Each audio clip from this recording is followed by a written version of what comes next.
அண்ணா வணக்கண்ணா. வணக்கண்ணா. ஸோ நீங்கள் எங்கேருந்து வரீங்கண்ணா?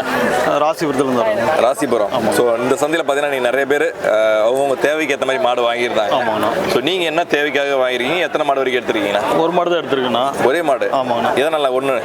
அது எடுத்து இப்போ தான் ஆரம்பிக்கிறோங்கண்ணா ஃபஸ்ட்டில். சரி. பார்த்துட்டு அப்புறம் படிப்படியாக கொஞ்சம் கொஞ்சமாக இது பண்ணிக்கலாம். கொஞ்சம் கொஞ்சமாக எடுத்துக்கலாம். ஆமாங்க. ஆல்ரெடி மாடு நம்ம கிட்ட இருக்காண்ணா? ஆறு மாடு ஒரு 2 மாடு இருக்குங்கண்ணா. சரிங்க. இப்போ எடுத்த மாடு எதுண்ணா? இந்த மாடு வச்சுப்போங்க. இந்த மாடு? ஆமாங்கண்ணா. நல்ல குவாலிட்டியாகவே இருக்கிற மாதிரி இருக்கு. ஆமாங்கண்ணா. என்ன மதிப்புண்ணா இது? 90 ரூபாங்கண்ணா. 90,000. 90,000. சரிங்க. என்ன மாதிரி கேட்டிருந்தீங்கண்ணா? இது மாதிரி தான் கேட்டிருந்தேங்கண்ணா. எப்படி?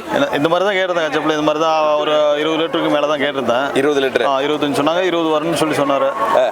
அதனால் எடுத்துருக்குங்கண்ணா. சரிங்கண்ணா. இன்னும் கறவை கண்ணு போட எத்தனை நாள் ஆகுண்ணா? கண்ணு போட்டுருச்சிங்கண்ணா. போட்ட மாடு காலையில் 10 லிட்டர் பால் வந்து கறந்து பார்த்துருச்சுங்க. கறந்து பார்த்து செக் பண்ணிட்டீங்க? செக் பண்ணிட்டேன். சரிங்க சரிங்க. வந்ததுங்களா?